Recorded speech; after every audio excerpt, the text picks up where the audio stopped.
We were lying in the grass, hiding, when the motion sensor lights turned on. And there it was, walking on 4 limbs, round head, long arms and legs, moving like a human trying to crawl. Then it climbed the fence, the 3-meter fence, with barbed wire on top, in seconds. The lights around the house started turning on and off as it moved.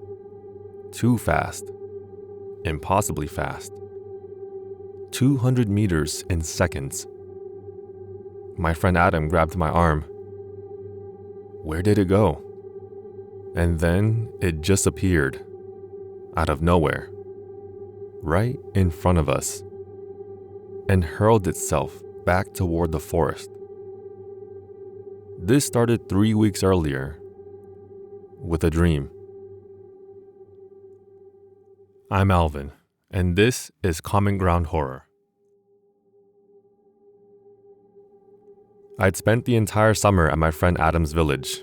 It's a small place, rural, surrounded by forests and fields, the kind of place where you can hear crickets at night and see stars. We'd spent every day together that summer, exploring the woods, hanging out, doing the kind of stuff 15-year-olds do when they have nothing but time. But when school started and I went back home, I missed it. A lot. I started dreaming about the village every night. Just normal dreams at first. Walking the paths we'd walked. Sitting in the spots we'd hung out. Then one night, I had a nightmare. In the dream, I was in the village at night, walking alone. I ended up at the edge of the forest. There's this spot where the path leads into the woods, and the branches of the bushes on either side rolled together overhead, forming this natural gate-like entrance. I'd been there before in real life, but in the dream, something was different. There was a figure standing next to the path, a dark shadow, human-shaped, but wrong. It wasn't hostile, it wasn't moving. It was just standing there. I can't explain how it looked. It was like everything and nothing all at once. I couldn't point out a single detail about its appearance. No face, no features, just a presence. When I woke up, I was unsettled. I called Adam that morning. Dude, I had the weirdest dream last night, I said. I was back at the village at night, and I saw this thing by the forest. There was a pause. What did it look like? Adam asked quietly. I don't know. I can't describe it. It was just there, standing by this path entrance where the branches make that gate thing. Another pause. I had the same dream, Adam said. My stomach dropped. What? I've been having dreams about the village at night, and I saw something too, standing by a path entrance. I didn't believe him at first. Describe the place, I said. Brushes on both sides, branches overhead making like an archway, path going into the woods. That was exactly what I'd seen. Where's that? I asked. I think I know, Adam said. We should check it out. Are you serious? Yeah, tonight.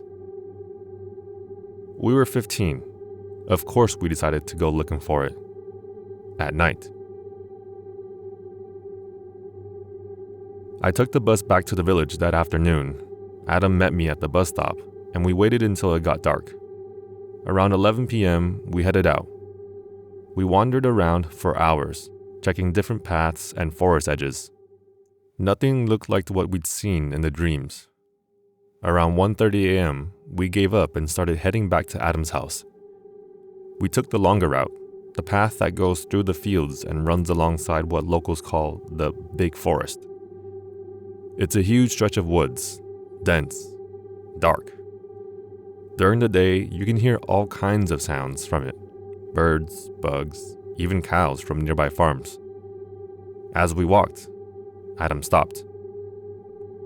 "Wait, there's one more place we should check." "Dude, it's almost 2 in the morning." "I know, but it's close. Just trust me." We walked toward the edge of the forest. And there it was. The exact same opening we'd seen in our dreams. Bushes on both sides, branches forming a natural archway overhead. The path disappearing into darkness beyond. I stared at it, my heart pounding. "We've been here before," I said quietly. Adam nodded. "Yeah, but we never went in." He was right. Every time we tried to enter this part of the forest, even during the day, we'd gotten goosebumps.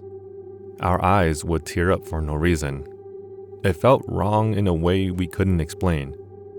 We'd always laughed it off and turned back. But now, standing here at 2 a.m. after having the same dream, it didn't feel funny anymore. "Should we go in?" I asked. Adam took a step forward. "Let's just get closer, see if..." He stopped mid-sentence, let out a faint gasp, and dropped to his knees. "Adam!" I rushed over to him. He was on his hands and knees, gasping for air. He couldn't speak. He just kept pointing at his back. "What? What happened?" He shook his head, still unable to talk. I grabbed him under his arms and pulled him to his feet. He could barely stand. I dragged him back toward the road, away from the entrance. Once we were about 50 meters away, his breathing started to even out.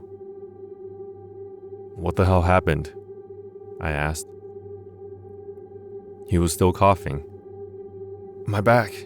I felt like I just fell, like from a height, and landed on my back." "What do you mean?"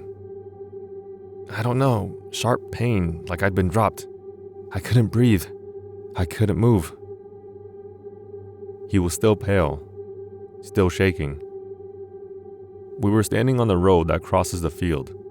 The big forest was to our left, about 30 meters away. Normally, this area is noisy, even at night. Crickets, birds, the occasional cow from the farms. You always hear something. But right then, as we stood there catching our breath, I noticed something. It was completely silent.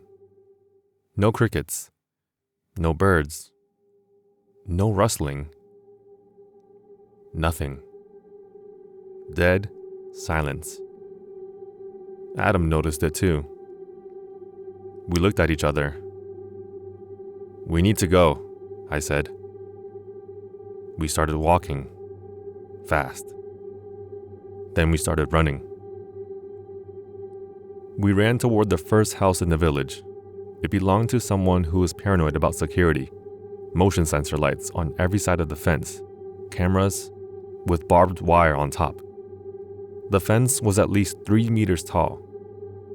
As we got close, Adam suddenly grabbed me and pulled me down into the grass. "What are you..." "Look," he whispered, pointing. The motion sensor light above the fence had turned on, and there was something moving inside the yard.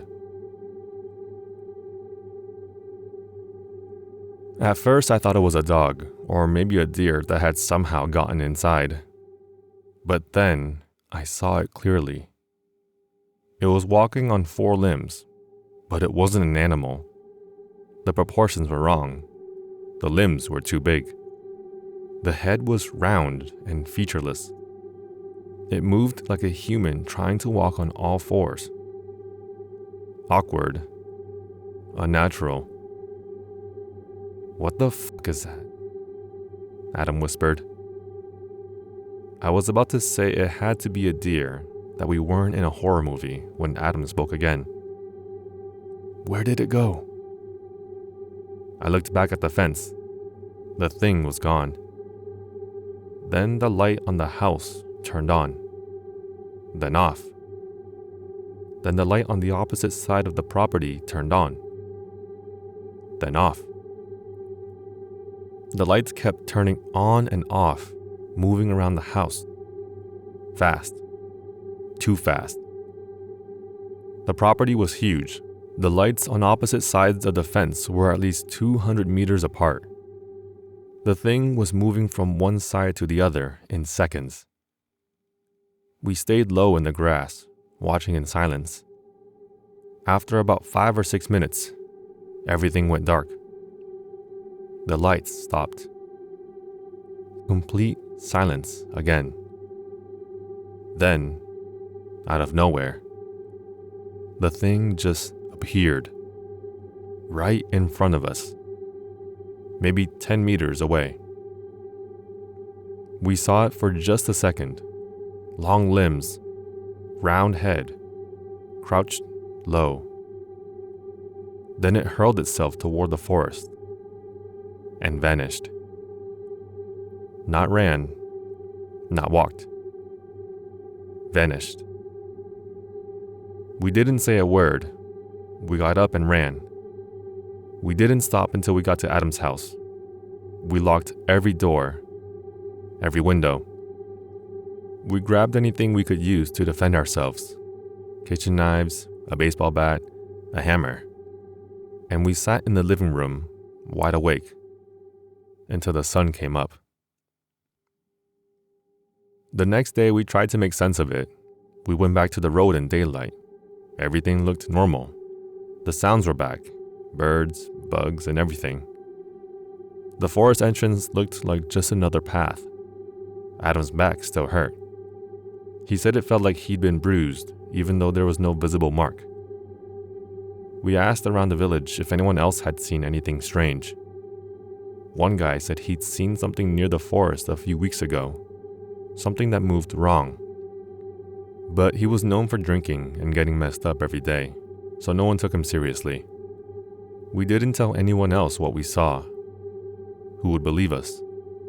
2 15-year-old kids saying they had the same dream, found a place from the dream, and saw some kind of creature that could climb a 3-meter barbed wire fence and move 200 meters in seconds?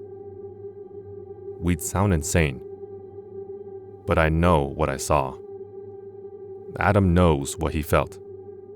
And we both know that we had the same dream before any of this happened. I don't go back to that village anymore. Adam still lives there, but he won't go near that part of the forest, not even during the day. He says he still dreams about it sometimes, the thing standing by the entrance, waiting. I haven't had the dream again, but sometimes, late at night, I wonder, what would have happened if Adam had taken one more step toward that entrance? What was waiting for us in there? And why did we both dream about it before we ever found it? I don't have answers. All I know is that some places don't want you there. And some things are better left in dreams.